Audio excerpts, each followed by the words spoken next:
what we'll do is we'll give an overview of the 34 Ready Faithful Commissioners legislation and give you the five key elements. I saw where Vivian put the link to all the information, and you can actually read the draft copy of the legislation right there on the website, the link that she provided. There's some videos and some other really engaging stuff on that site that she linked to. So I encourage everybody to go out there and kind of learn. The goal here is to learn about 34 Ready, the Faithful Commissioners legislation, so that we can articulate and talk with legislators, your House member or your senator, if you're down there or you run into them at an event or something like that, that you can engage them with this. We had two representatives that were interested in taking it up, but they wanted more information. So they won't take it up until the next legislative session. But the LL team is on a full court press now just to educate the legislators under the Golden Dome right now. But and then we'll have some answer question session. I'll turn it over to some of the LL team to cover broad items that I might not discuss. And then we'll talk a little bit about caucus at the end of this. And then questions or anything of that nature. Tim, did I tap dance long enough to get you a mic? Yeah, that sound better? Oh, there you are. Wow. Beautiful. Yeah.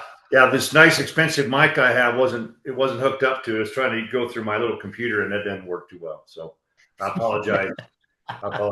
So Hey, Tim, you sound almost as good as I do. that's a hard act to follow there, Mr. Grabowski. So, well, I without any further ado, I wanted to introduce Lisa Arweiler, who lives in Littleton, and I had the pleasure of having an opportunity to get with her last Friday and had a great lunch. And so I asked if she could join us tonight. And so she's a new volunteer activist who I think that's just the beginning of many things to come. So she's a great person, and we had a great conversation. You know, it's funny, we meet people and realize we have more things in common than we even realize. So she'll fit right in. We had to basically say, okay, we've talked enough. We probably should go back to doing other things, and had a great conversation. So that's wonderful. Well, she's patient enough to work with me through all the stuff. So Lisa, say hi, and you can say a few words to everybody if you'd like, the masses here. Yeah, tell us a little bit about yourself. Yep, I'm originally from Deep South and been here for about 8 years, and I'm just, I want politicians to do what we want them to do, not what they want to do. So that's my plan, my secret plan. And yeah, it's nice to be involved. Yeah, that's awesome. Well, welcome. Thank you. So, the Faithful Commissioners legislation, there's basically five core elements to the document. And to give you guys just a little bit of history, because we've got Lisa here with us, we've introduced the resolution in Colorado 3 times that I know of, that I've been involved in the organization.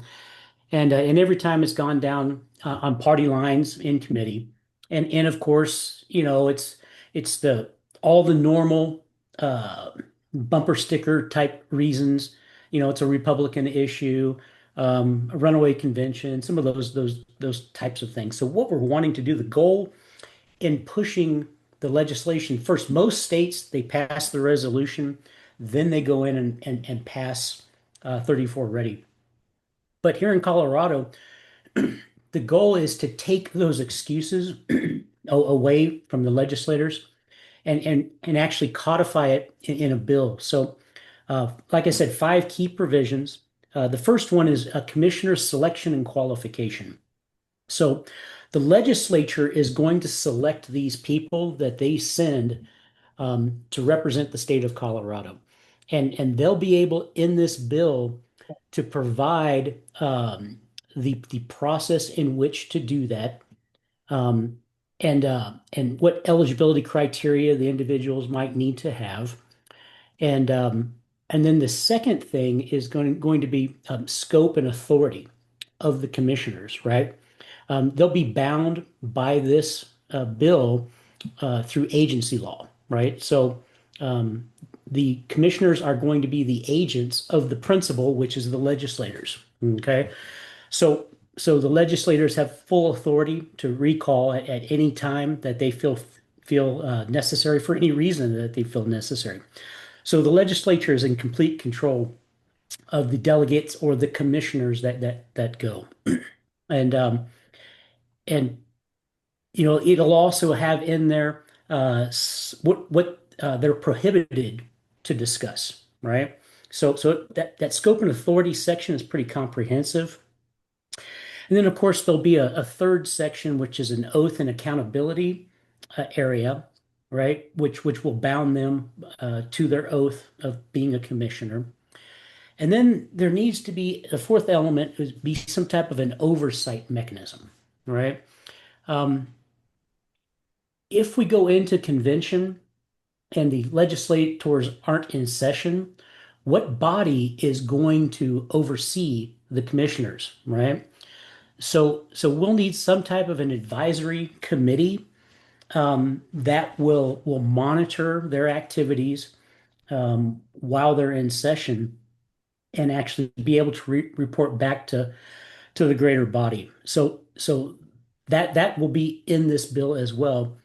And then the fifth item is penalties, right? Not only penalties for the commissioners if they don't follow through appropriately the way that they're being told in their commission, but also exterior influences in individuals that try to threaten or obstruct or bribe a commissioner. What penalties are set forth in that environment?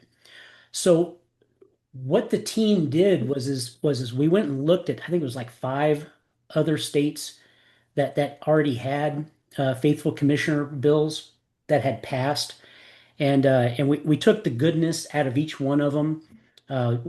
We didn't want to recreate the wheel, right? So we took the best from everybody and came up with a pretty decent document.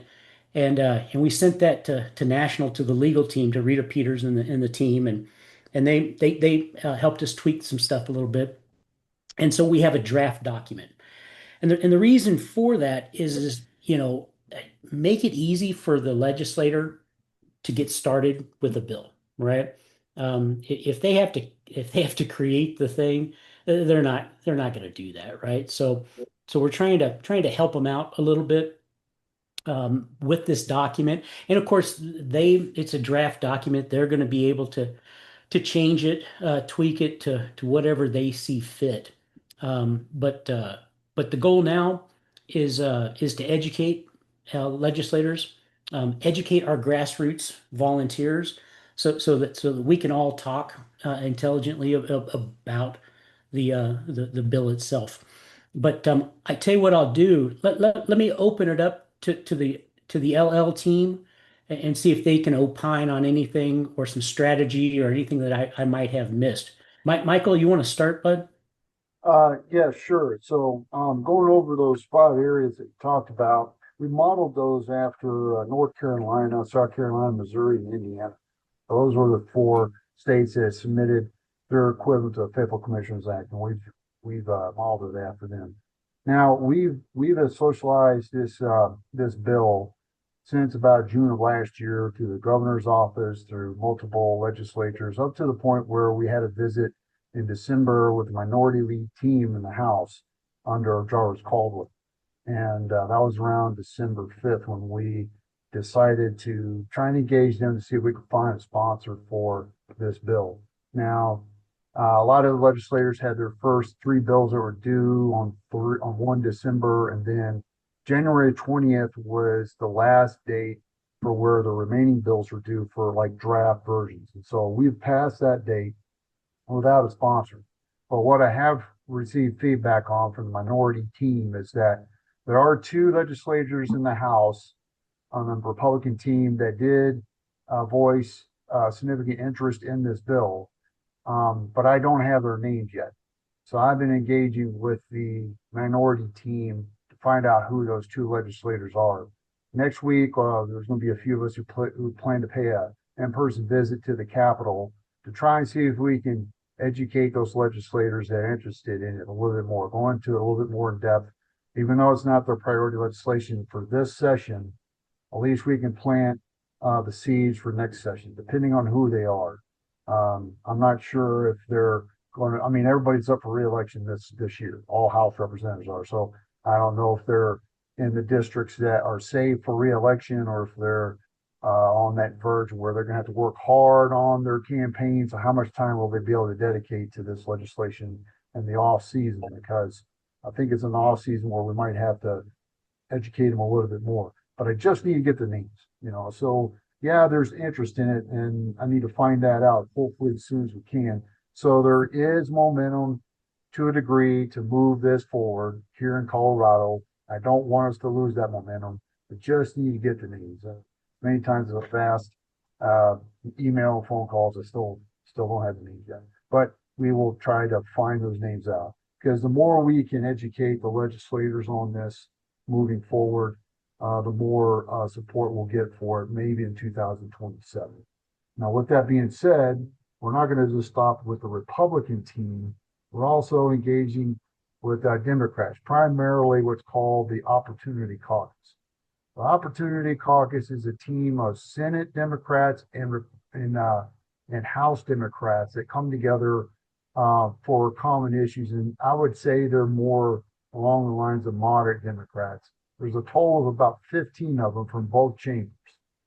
We are going to try and target them deliberately on an individual basis to educate them on the 34 ready legislation. And we've had some success so far with some of them. Myself, I can talk about one in particular I had some success with. So as we do those individual engagements is our approach from this point forward on the 34 ready legislation so that we can try and get, I think, bipartisan sponsorship for it, formal bipartisan sponsorship. That is the long-term goal here with this legislation. And we have had some success, and we'll continue to build on that as best we can. And as we said before, this is a marathon. So, you know, it's a matter of just educating one legislator at a time, someone that's willing to listen, someone that's willing to take the time to actually ask questions and not take it as a threat to what they're trying to do. So that's my expansion on what you said, Frank, about the bill and how we're moving forward with it. And so here in Colorado, I think we have some good things that are going on. I'll answer any questions on anything I said or if I left anything out. But before we open it up to questions, one of our strategic goals is to engage with like-minded organizations, right? So that we could grow. And you want to speak a little bit to Path to Reform? Oh, sure.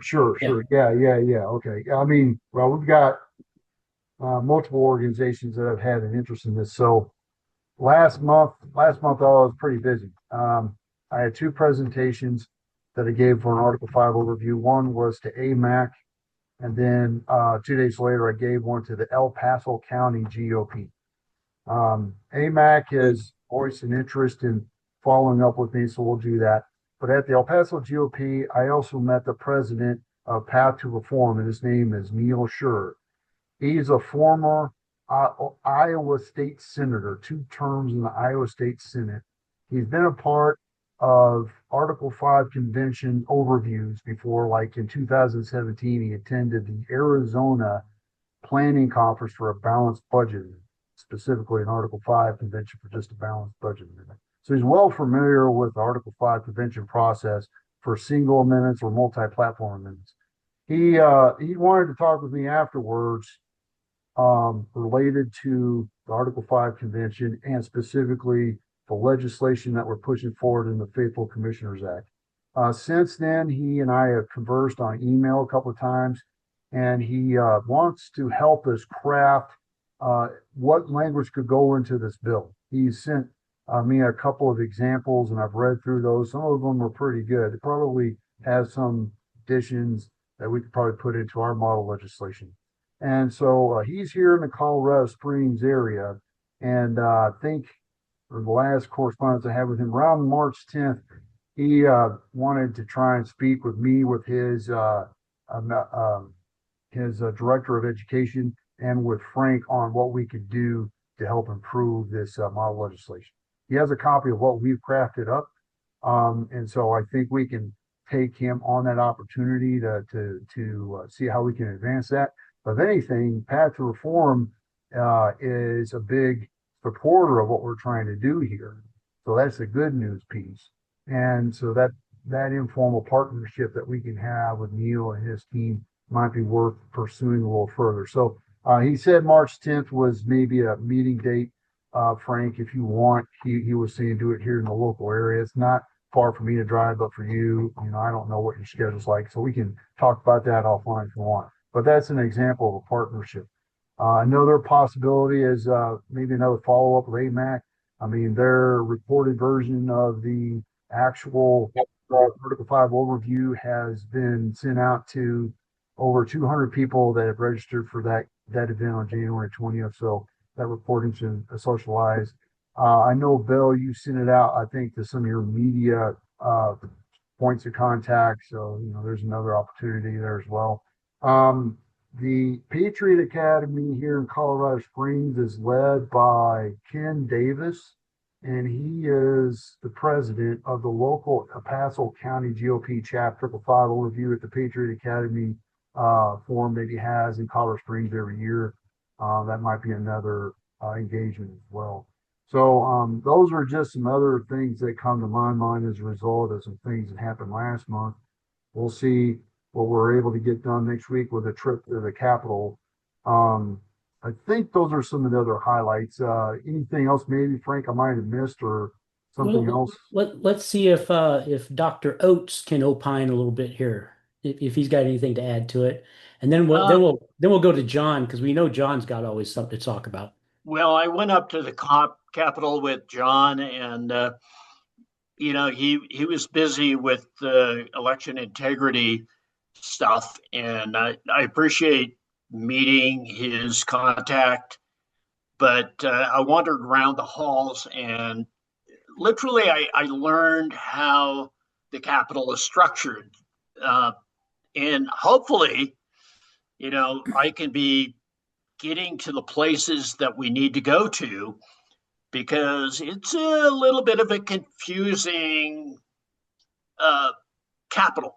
The doors aren't numbered properly, and trying to find who you want to go to is difficult. But I now have a hold on the Senate, and I have a hold on the Assembly. I know exactly where to go to contact those individuals should I need to do that. Trying to get into individual office, you're going to have an appointment. There's a keypad to get in, etc. And you're just not going to be able to knock on the door or even dial their phone for their administrator and find out, oh, you're going to get in. You're probably not. If you don't have an appointment, you're not getting in. So I'm learning how to approach the Capitol and become more effective as a lobbyist for COS. We have an opportunity to change their opinions of the Convention of States and the process, and we're only going to do that if we educate them. And so this is sort of a year of educating the Assembly and the Senate so that they understand how important it is to get on board with the Convention of States before it happens. And we've got 5 states online right now to sign up. And I'm hoping by the end of 2026, we will have 5 more states. And if Trump endorses the Convention of States, we are definitely on the end game. Yep. And we'll get this done, hopefully before the end of his term, because everything that we stand for as Convention of States is everything that he stands for. He supports us entirely, but he needs to come out and say it. support us verbally. Thank you, John, for that. Elon Musk supports us, but Elon Musk, you might be able to throw a couple of $10 million in our way. And if you do that, we are going to be able to successfully sign up 34 plus states. Soon as we hit 34, it's going to be a gold rush to 50. It's a given. And I don't think, Colorado is a bellwether state. It just isn't.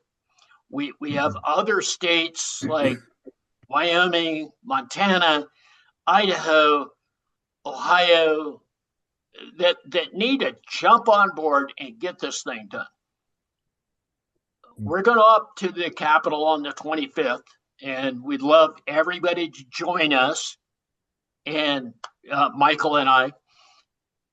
And we're going to just basically educate the legislators that we're able to meet with. So I hope you can join us on the 25th of February. Thank you. Do we have a time slot for that? Or, I mean, how does that work generally? Your trips to the Capitol, I mean, do you meet at front door at 1 o'clock or Michael, what's your time plan for that? I'm thinking, 10 to,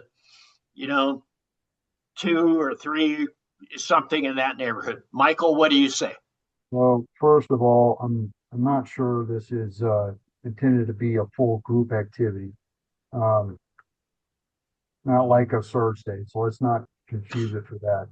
What I'm trying to do is look at deliberately engaging selected legislators. The first two that I want to engage with are the ones that voiced an interest in the 34 ready legislation, but I still don't have their name.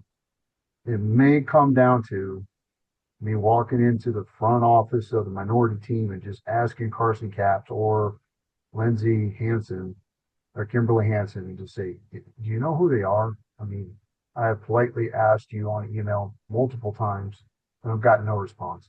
I may have to call in person next week. So right now the trip is only planned for just 3 of us to go.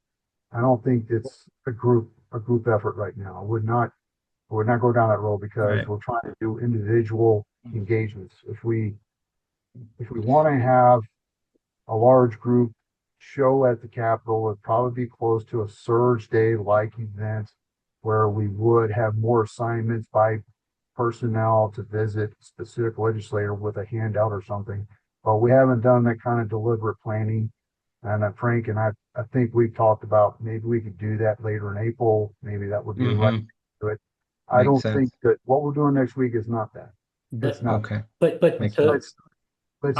don't want to disagree with you, Michael, but I think anybody on this team that wants to go up to the Capitol at any point in time and meet with their constituent, senator, and or assemblyman and discuss Convention of States is appropriate. Yeah, so Lisa, if you decide you want to go and you want to join Michael and I, we can guide you through the process. I just don't have a timeline right now because I'm still trying to wait to hear back from the 2 House legislators. It's like that's why I just don't have a timeline right now.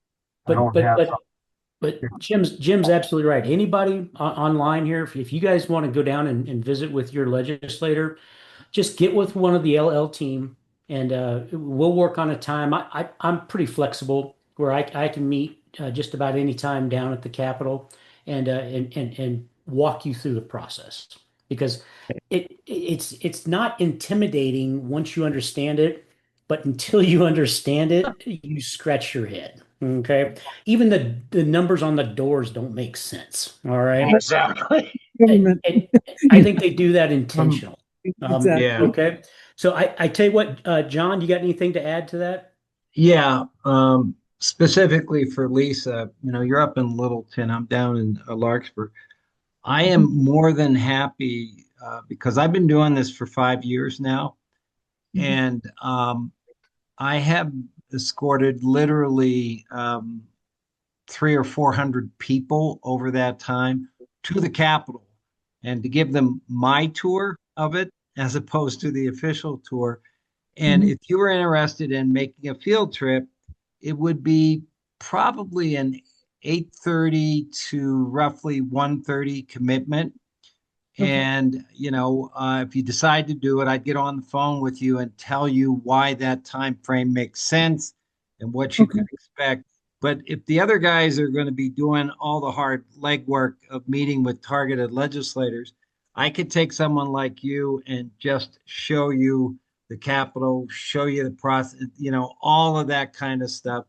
And it actually turns out to be a very enjoyable experience. I do Mhm. want to comment on Jim's adventure at the Capitol with me. I don't know if he's figured out yet. It was by design that he ended up wandering around by himself trying to find all those legislators. There's no substitute for that. You got to figure it out. But it was I think it was a very, very productive day when he and I were there. So, Lisa, keep that in mind. I will look you up and send you my email and all that kind of stuff. One. If and by the way, Michael, where is it? Where is Michael still there? There he is. He's just not on video. Um, Lisa, this is probably going to be really overwhelming. I mean, it's got a lot of stuff coming It's a at you. yeah. Michael Forbes is an excellent example of what legislative liaison does. He's a clinic, but that was 3 years in the making. That Right. was 3 years in the making, and Mhm. a lot of hard work. Yeah. But he's a wealth of knowledge in okay, how does this whole process work at the Capitol? Mhm. And then finally, I do want to make a comment about we need to be thinking about some of the issues that are going to come up as you're explaining 34 legislation to not only the legislators but their staffs. And Frank, this came out of that series of videos that you and I made that Vivian put together and put out there online. Yeah, for me, I think the most fascinating debate that we're going to run into is, wait a minute, we're going to send delegates, but who and what do those delegates really represent? Are they going to be all Democrats? Are they going to be all Republicans? 52% of our registered voters are unaffiliated. Will there be a concerted effort to identify unaffiliated people who would be sent as delegates? I do think that's going to be one of the questions and debates that we're going to encounter as we really get into talking the details with the legislators. So I think we all need to be thinking about that as we jump into this. And that's Do it. we have information from other states that have gone further in the process and have maybe, I mean, do any states have delegates already or are picked out or have that process done? Uh, I how mean, do many we how many of the states have passed the legislation? About 15 or have? 16? Yeah, there's a handful of them that have, but to answer your question, that process won't commence until we get to 34 Okay. and the convention is called. At that Mhm. point, that's when the bill that we speak of will kick in and they actually will select those. That's why we want Colorado to be ready. Yeah. Whether Colorado is part of the 34 states that call for the convention, um, all 50 states can participate. Now, that doesn't mean Right. that they will. Okay. I don't think Rhode Island's ever participated, you know. Yeah. Yeah. So, but the states that do participate, right, they will work through a logical process to select their commissioners. Okay. And it's these very intricate things that John is talking about. Who is, for example, um, how many commissioners will go from the state of Colorado? Each state can select as many as they want, but they've got to pay for them, right? So let's just say Colorado sends five senator or five uh, commissioners. But who selects them, right? Does the House select two and the Senate selects the other three? Or is it two and two and the fifth one is selected by the advisory committee, right? So there's a lot of work to be done, and we don't want Colorado doing it at the last minute. Okay. Right. And that's why this 34 ready concept is growing traction with us. The So that's kind of big picture on that. Let's go ahead and open this thing up to more questions if anybody's got any or thoughts or comments. I guess I would add the thing that Michael did when he met with well, it wasn't Governor Polis, but with one of his representatives, and it showed encouragement as to wanting to hear more. I thought that was, to me, that was a positive sign that at least at the highest level they see the need to at least be aware of 34 Ready and what we're trying to accomplish, right? And I thought that was a big plus that Michael and the team did in getting that opportunity to at least sit and talk. I think you went, Frank, right? And just have that discussion. So, like you said, I think the big thing is the continued education. As we get closer, those that are there for two terms or whatever, I wonder if there's going to be enough interest to pursue it. But having it out there to where they're aware of it and know that it's within their sphere of discussion, I think is great, right? And that's I think it's a good path that we've got scoped out. Well, you bring up an interesting distinction because the resolution itself is all done by the legislature. The governor has nothing to do with it whatsoever. So once that resolution passes, it goes to Congress as an application. Okay. But here's the issue. This is a bill. Okay. And the bill requires the governor to sign it. Right. So that's why the LL team wanted to reach out to the governor's office and see, if he would entertain signing legislation like this. And so his staff graciously gave us about a half hour, 45 minutes to sit and talk. And they were very engaging. They read the material beforehand. They asked great questions. So we built a really solid relation, at least a foundation of a relationship. But of course, he's out of here at the end of the year, right? So we'll have to hopefully we will have a Republican governor that we can have a conversation with next time. But that was the whole purpose in doing that. And the governor said that he would absolutely entertain signing legislation like that. But we're not going to get it in 2026. So it'll be the next governor that gets in there. So we'll have to figure that out when that time comes. Any other questions, comments, conversation I'd about just like to comment about that meeting. Tim, it was an amazing meeting with the governor's staff. We had their full support in 34 Ready. And if it went to the governor's desk tomorrow, he would sign it. That's the kind of feedback that we got from the governor's staff. So he's fully supportive, but it's not going to happen this year, just like Frank said. But it was a great meeting. And what we're trying to do as a legislative committee is to build those relationships with staff. The governor's staff probably won't change significantly with a new governor. He's going to adopt the current staff, evaluate them, and maybe change them out. But that will be the new governor's decision. So whoever the new governor is, I expect our relationship with his administrative staff to continue on. And that's how we build the relationships at the Capitol over time. Can I ask, Lisa, I'm sorry, go on.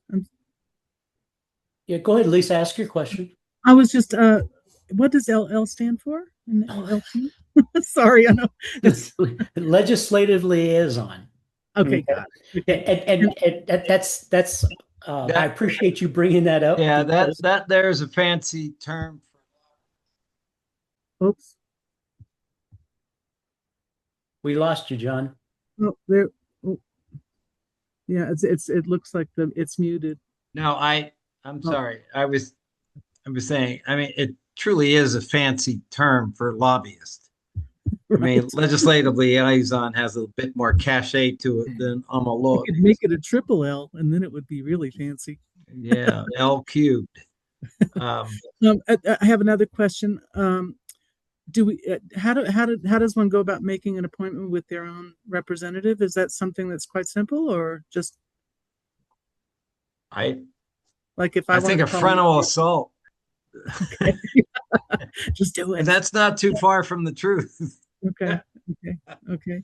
And then one last question: do we have any communication with legislators from other states that have already approved that we could drag in and use as like uh, I don't know, legislative Promoters. liaisons? You Yeah, know, promoters. yeah. Is that something that's a doable thing? Like whatever states have approved, maybe we could like come in that way and say, would you come and talk to our legislators and tell them why you've approved this? And that's somebody on their level speaking to them. Maybe I don't know. Yeah, that's absolutely possible through our national team. For Mhm. example, Kansas just passed a couple of weeks ago.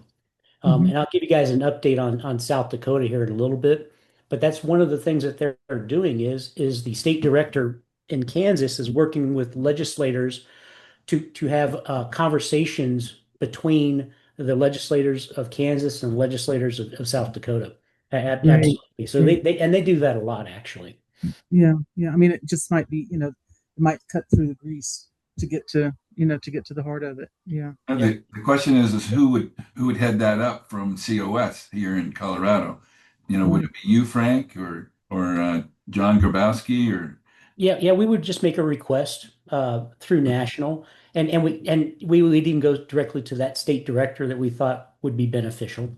So when we get to that point in time, we can cross that bridge when we get there. But to answer your question, first of all, do you know your representative and your state senator? And if you do, you can go to the state of Colorado legislative website, and you Mhm. can look up their phone number so you can call them directly Yeah. and request a meeting. You can also send an email to their legislative email account to request a meeting as well.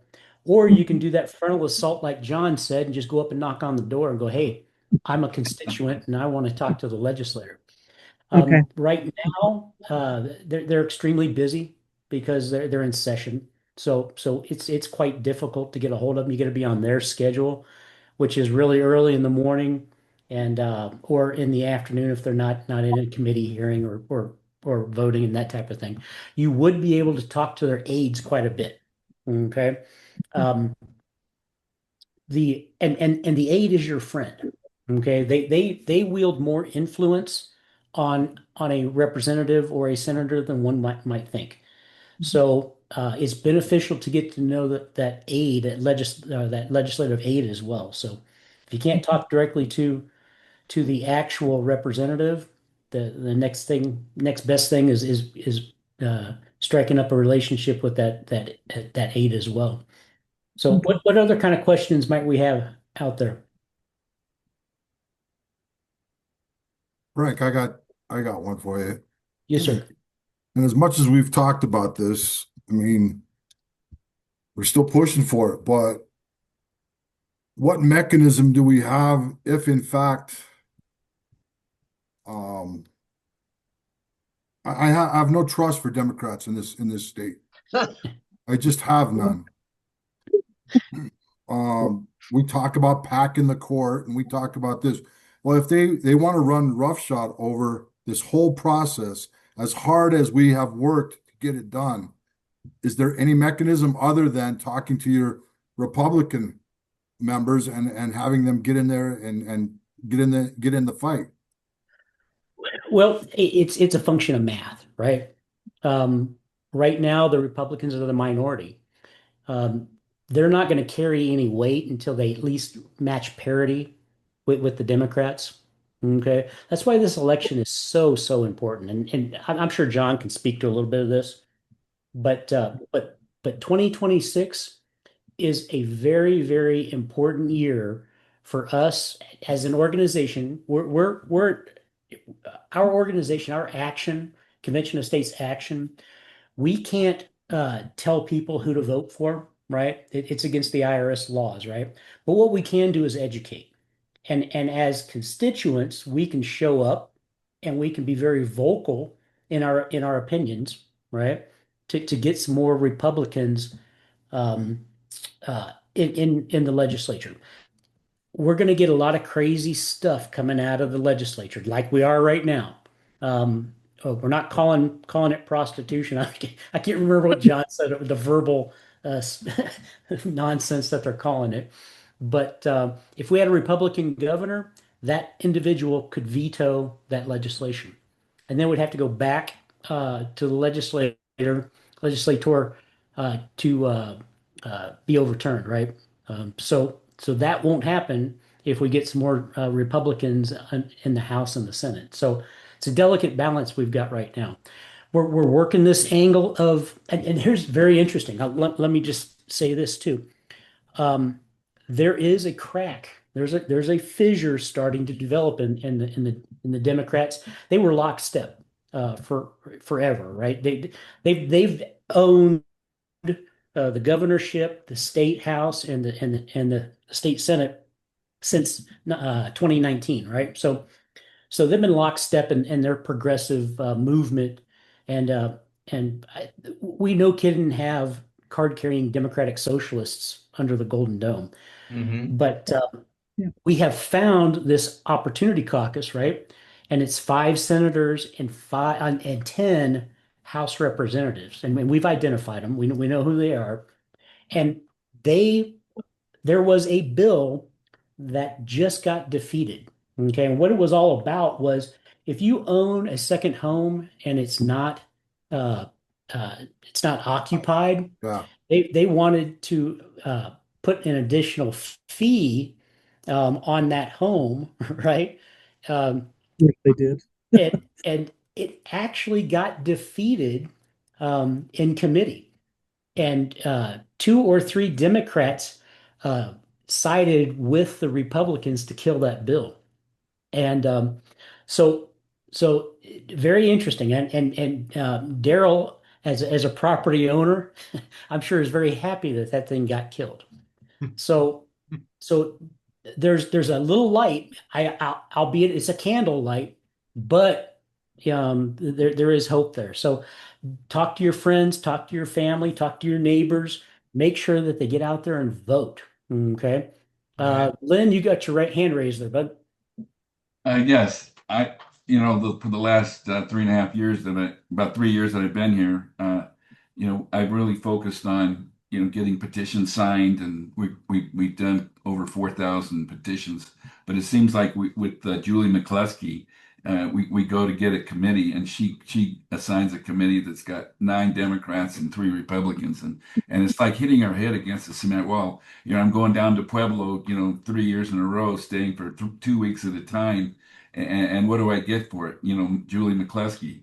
And so I'm sitting there saying we got to be more militaristic about this. And what I mean by that is that we need to attack from 360 degrees, not just 1 degree.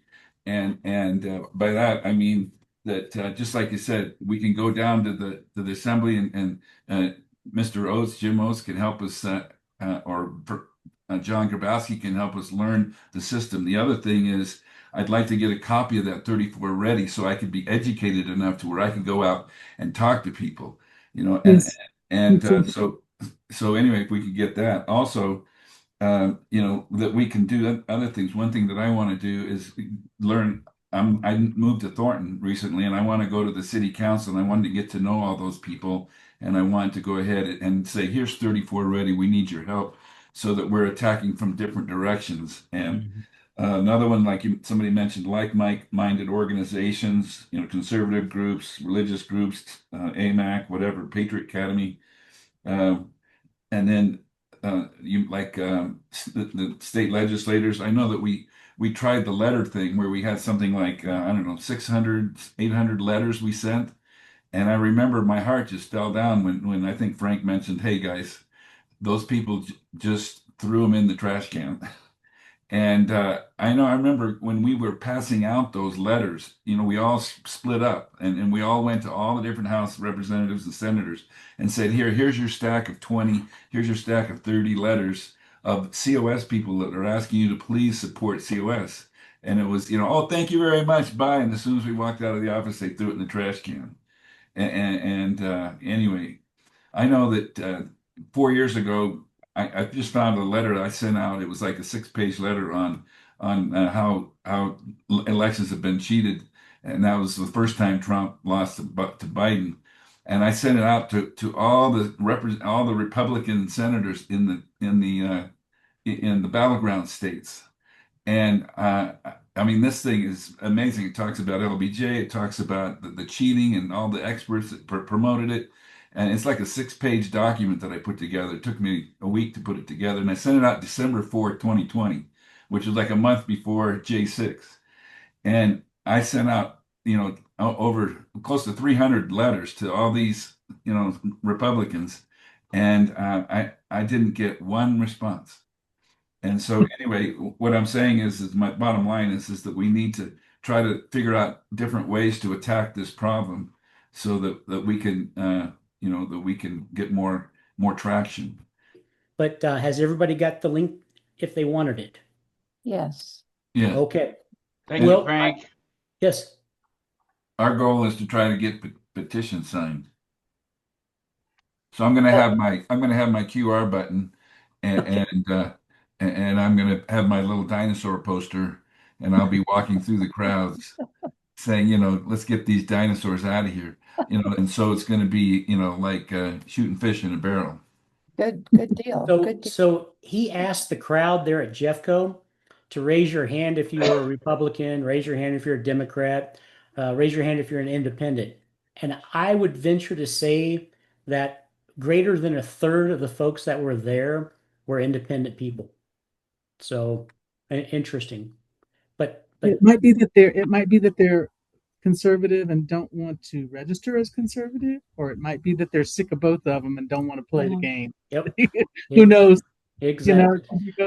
But a large majority of those folks that were there were independents. So take that for what it's worth. But anyway, you all have a wonderful evening. We appreciate y'all participating. Can I say welcome to another female, Lisa? Thank you for joining us. Thank you, Sharon. Yay. Nice to meet you all. Yep, you too. Thanks for joining, Lisa. I'll talk to you more on all this stuff. Sounds good. I like it. Hey. Okay. All right, good. Thanks, Lisa. Bye-bye. Bye. God bless everybody. Yeah, back at you.